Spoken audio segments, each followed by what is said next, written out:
Hello everyone, कैसे हो आप सब। I hope you all are good. तो आज हम क्वांटम मैकेनिक्स का नेक्स्ट लेक्चर स्टार्ट करने जा रहे हैं। आज के लेक्चर में हम क्या बात करेंगे, हम expectation value of momentum using ladder operators ये फाइंड आउट करेंगे। देखो प्रीवियस लेक्चर में हमने क्या फाइंड आउट किया था, हमने पोजीशन के लिए जो एक्सपेक्टेशन वैल्यू थी ना यूजिंग लैडर ऑपरेटर्स, उनकी हेल्प से हमने फाइंड आउट की थी। लैडर ऑपरेटर्स क्या होते हैं, रेजिंग ऑपरेटर, लोअरिंग ऑपरेटर, ए डैगर, सब मैंने प्रीवियस लेक्चर में बताया हुआ है। तो जिनको आज का लेक्चर समझना है ना, मैं सजेस्ट करूंगी वो प्रीवियस लेक्चर देखो, ताकि आज जो मैं टर्म्स यूज करूंगी वो सारे आपको क्लियर है पहले, है ना।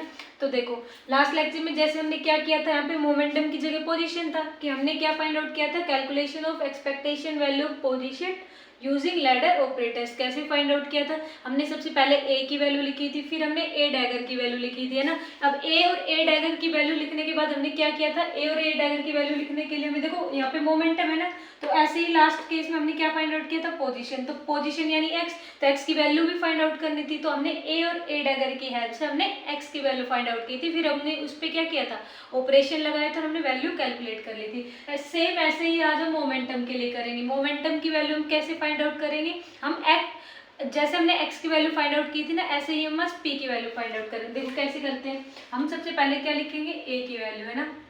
ए क्या होता है हमारा, लोअरिंग ऑपरेटर होता है। क्या होता है, क्या इसकी फॉर्मूला होता है ना, क्या डेफिनेशन होती है, सब मैंने बताया हुआ है। तो देखो ए की वैल्यू क्या है, रूट एम ओमेगा अपॉन में 2h cut x cap plus plus आते हैं यहाँ पे ना, आयोटा पी कैप अपॉन में root 2m omega H cut. ये किसकी वैल्यू होती है, हमारी ए की वैल्यू होती है। सेम ऐसे ही हमारी किसकी वैल्यू होती है, ए डैगर की वैल्यू होती है। ये वैल्यू कैसे कैलकुलेट की मैंने, ये भी मैंने लेक्चर रिकॉर्ड किया हुआ है कि ये वैल्यू कैसे आती है ना, किसकी हेल्प से आती है, कौन सी इक्वेशन की हेल्प से हम इसको फाइंड आउट करते हैं ना। अब इसमें क्या आएगा, देखो ए डैगर की वैल्यू में यहाँ पे प्लस की जगह क्या आ जाएगा, केवल माइनस आ जाएगा, बाकी सेम होती है ना, एम ओमेगा अपॉन में 2h cut minus iota P cap upon में root 2m omega H cut, है ना। अब देखो इन दोनों की हेल्प से मैं p को कैसे कैलकुलेट करूंगी, बड़ा सिंपल है। अगर मैं इन दोनों इक्वेशन को सब्ट्रैक्ट कर दूं, है ना, लास्ट केस में जब हमने पोजीशन की वैल्यू फाइंड आउट की थी यानी x की, तब हम इन दोनों को क्या किया था, ऐड किया था, तो ये वाली टर्म और ये वाली टर्म कैंसिल हो गई थी। लेकिन इस बार हम क्या करेंगे, दोनों को सब्ट्रैक्ट करेंगे, यानी कि सब्ट्रैक्टिंग अबव इक्वेशंस। इन दोनों इक्वेशन को मैं क्या कर दूंगी, सब्ट्रैक्ट कर दूंगी। देखो क्या मिलेगा, मैं सब्ट्रैक्ट करूंगी तो ये माइनस ऑलरेडी है, माइनस और इसका माइनस क्या बन जाएगा, प्लस बन जाएगा, है ना। यानी कि क्या वैल्यू आएगी मेरे पास, देखो a minus A dagger equal to, है ना, इसमें से मैंने ये सब्ट्रैक्ट किया तो ये आ गया इजकल टू। अब इस वाले टर्म में से मैं ये सब्ट्रैक्ट करूंगी तो देखो रूट, मैं करके दिखा देती हूँ ना, मैं डायरेक्ट लिख देती फिर समझ नहीं आएगा दो को, तो है ना, plus iota P cap upon में root 2m omega H cut. अब देखो मैं क्या करूँगी, इसको सब्ट्रैक्ट करूँगी तो प्लस वाला क्या बन जाएगा, minus root m omega upon में 2h कट। अब ये माइनस है ना, अब यहाँ पे ऑलरेडी एक माइनस था, मैं इसको माइनस से मल्टीप्लाई करूँगी तो प्लस का तो माइनस बन गया, लेकिन ये माइनस का क्या बन जाएगा, प्लस। इतना तो है, वो आता होगा सभी को, है ना, इतना जनरल जो मैथ है तो आता होगा, 2m ओमेगा एच कट। अब देखो जो टर्म कैंसिल आउट हो रही है उनको क्या कर दो, कैंसिल आउट कर दो, यहाँ पे एक्स कैप है ना, तो ये वाली टर्म कैंसिल आउट हो गई, ये माइनस और ये माइनस, सॉरी ये वाला तो कैंसिल हो गया ना, माइनस और ये तो ये वाले टर्म और ये वाले टर्म बीच में क्या हो रहा है, ऐड हो रहा है ना, तो हम क्या कर देंगे, इनका एडिशन कर देंगे, minus A dagger is equal to, इन दोनों को ऐड करोगे तो क्या आएगा आपके पास, 2 आयोटा पी कैप अपॉन में root 2m omega H cut. देखो ऐड करना, मल्टीप्लीकेशन नहीं करना, ध्यान रखना इस बात का ना। तो हमारे पास ये वैल्यू आ गई, अब हम यहाँ से p की वैल्यू बड़ी आसानी से निकाल सकते हैं। देखो अगर मैं इसको देखो, ये इसको देखो ध्यान से, यहाँ पे नीचे क्या है, रूट 2, ऊपर क्या है 2।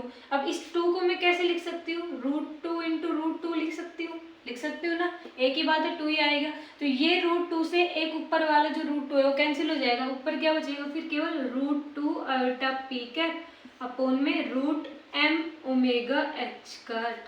समझ में आया।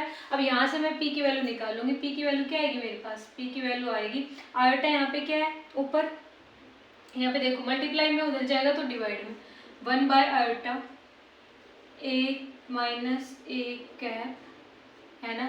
अब ये √2 आयोटा के साथ क्या था, मल्टीप्लाई में, यहाँ पे जाएगा तो क्या आ जाएगा, डिवाइड में, है ना। ये यहाँ पे डिवाइड में था, उधर जाके क्या आएगा, मल्टीप्लाई में, √m ओमेगा h स्क्वायर। ये हमारे किसकी वैल्यू आ गई, ये हमारे आ गई p की वैल्यू, यानी मोमेंटम की वैल्यू आ गई। अब जब एक बार हमारे पास मोमेंटम की वैल्यू आ गई तो हम उसके एक्सपेक्टेशन वैल्यू बड़ी आसानी से फाइंड आउट कर सकते हैं ऑपरेशन लगा के, है ना। तो इतना नोट करो, स्क्रीनशॉट लो, फिर आगे बढ़ते हैं, है ना। देखो मैंने यहाँ पे लिख दिया ऑलरेडी, है ना, टाइम वेस्ट नहीं होगा। अब देखो p की वैल्यू हमने फाइंड आउट की थी 1/i√m omega h/2 a minus a dagger, है ना। अब देखो हम डायरेक्ट नोटेशन लिखेंगे, यानी ऑपरेटर को हम इस वैल्यू पे मोमेंटम पे ऑपरेट कराएंगे। तो देखो n यहाँ पे क्या आता है, जिसको हम ऑपरेट करा रहे होते हैं वो, और यहाँ पे n, ये वाला जो ब्रैकेट होता है ना, इस ब्रैकेट को हम बोलते हैं कैट ब्रैकेट, है ना, कैट। और इस ब्रैकेट को हम क्या बोलते हैं, ब्रा, है ना। जैसे ब्रैकेट होता है ना, ऐसे याद रख लो, ब्रैकेट, है ना। तो ब्रैकेट को हम ऐसे नहीं बनाते, है ना। तो ये वाला हो गया ब्रा और ये वाला हो गया कैट, है ना। यहाँ पे तो ये जो हमारा कैट ब्रैकेट होता है ना, ये हमेशा रियल स्टेट पे ऑपरेट होता है, रियल वैल्यू के ऑपरेट होता है। और ये वाला ब्रैकेट हमारा किस पे होता है, ये होता है कॉम्प्लेक्स वैल्यू के लिए, है ना। अब हमें कॉम्प्लेक्स तो चाहिए नहीं है, जो हमने मोमेंटम की एक्सपेक्टेशन वैल्यू निकाल ली उसमें हम कॉम्प्लेक्स क्यों चाहेंगे, क्यों हम उसको कॉम्प्लिकेट करेंगे, हम तो रियल सॉल्यूशन निकालेंगे। इसलिए हम यहाँ पे क्या ऑपरेट कराएंगे, कैट ब्रैकेट। तो ये बताते नहीं, बुक में लिखा नहीं होता कि हम कैट ब्रैकेट क्यों ऑपरेट करा रहे हैं ना, क्योंकि कैट ब्रैकेट हमें रियल वैल्यू देता है, इसलिए हम इसको ऑपरेट कराते हैं। तो देखो p इजकल टू n, जो p की वैल्यू थी ना यहाँ पे, वो सब्सटीट्यूट कर दी मैंने। p की एक्सपेक्टेशन वैल्यू निकालने के लिए यहाँ पे क्या सब्सटीट्यूट कर दी मैंने, ये जो हमने p की वैल्यू निकाली थी ना, मोमेंटम की वैल्यू, यहाँ पे सब्सटीट्यूट कर दिया n, है ना। अब मैं क्या करूंगी, 1/i√m ओमेगा h/2, ये मेरा क्या है, कॉन्स्टेंट है, इसको मैंने ब्रैकेट के बाहर लिख लिया। तो ये आ गया ब्रैकेट के बाहर, बाकी रिमेनिंग टर्म मैंने एज इट इज लिख दिया, है ना। तो अब ये वाले टर्म फिर से एज इट इज। अब मैंने क्या किया, देखो a माइनस a डैगर है, तो मैं क्या करूंगी, एक बार a पे ऑपरेट कराऊंगी, फिर माइनस, फिर मैं यही इसी सेम चीज को किसके लिए ऑपरेट कराऊंगी, a डैगर के लिए ऑपरेट कराऊंगी, है ना। यानी कि n को मैंने एक बार a पे ऑपरेट कराया, फिर एक बार a डैगर पे ऑपरेट कराया। a और a डैगर की वैल्यू मेरे को पता है ना, ये मैं इसीलिए बता रही थी, प्रीवियस लेक्चर देख के आओ, क्योंकि a की मैंने यहाँ पे डायरेक्ट वैल्यू को सब्सटीट्यूट कर दिया। a क्या होता है हमारा, a होता है हमारा लोअरिंग ऑपरेटर। लोअरिंग ऑपरेटर यानी कि एक स्टेट को क्या कर देता है, कम कर देता है। तो जब भी देखो ये ऐसे होती है ना वैल्यू a n, है ना, इस पे ऑपरेट होता है, तो ये क्या करता है, √n(n-1), है ना, a की वैल्यू ये होती है। यानी ये मेरे पास क्या होता है, ये मेरे पास होता है आइगन फंक्शन, और ये क्या होती है मेरे पास, आइगन वैल्यू। अब आइगन फंक्शन आइगन वैल्यू क्या होती है, ये इसका फर्स्ट लेक्चर जो है ना, उसमें मैंने बताया हुआ तो क्वांटम मैकेनिक्स का, तो उसमें से जाके देख लेना आइगन वैल्यू आइगन फंक्शन क्या होता है। a की वैल्यू √n(n-1) फॉर किसके लिए, लोअरिंग ऑपरेटर के लिए कैसे आई, तो यहाँ पे लिख दी। सेम ऐसे ही a डैगर की वैल्यू होती है ये n तो ऑपरेट हो गई, a डैगर की वैल्यू क्या होती है, √n+1 और n+1, यानी कि n जो स्टेट थी उसमें एक स्टेट एक्सटेंड करा दी। यहाँ पे क्या हो रहा था, माइनस हो रहा था, है ना, इसलिए इसको लोअरिंग ऑपरेटर बोला जाता है, इसको रेजिंग ऑपरेटर बोला जाता है ना। फिर मैंने इसको सेम एज इट इज लिख लिया। अब क्या किया मैंने, देखो n √n(n-1), तो √n मेरा क्या है, कॉन्स्टेंट है, इसको मैंने बाहर लिख लिया, √n को बाहर लिख लिया। तो ये n किस पे ऑपरेट होगा, केवल n-1 पे ऑपरेट हो रहा है। माइनस सेम ऐसे √n+1 को मैंने क्या लिख लिया, बाहर कॉन्स्टेंट था, फिर √n+1 को बाहर लेने के बाद क्या बचेगा मेरे पास, n, और ये किस पे ऑपरेट हो रहा है, n+1 पे ऑपरेट हो रहा है। तो अब ध्यान से समझना, लास्ट स्टेप है इंपॉर्टेंट, सेम ये तो एज इट इज आएगा ही, √n। अब इसकी वैल्यू 0 कैसे हुई, ये हमें ऑर्थोनॉर्मल कंडीशन पता होनी चाहिए। ऑर्थोनॉर्मल कंडीशन क्या होती है, जब भी हम सेम स्टेट की बात करते हैं, अगर मैं इस n को मैं अगर सेम इसी n पे ऑपरेट कराती ना, ऐसे n को n पे ऑपरेट कराती, तो मेरे पास वैल्यू क्या आती, 1 आती। अगर मैं अब n को मैं n-1 पे ऑपरेट करा रही हूँ ना, तो ये क्या आएगी, 0। क्यों, ऑर्थोनॉर्मल कंडीशन की वजह से, ऑर्थोनॉर्मल कंडीशन, है ना।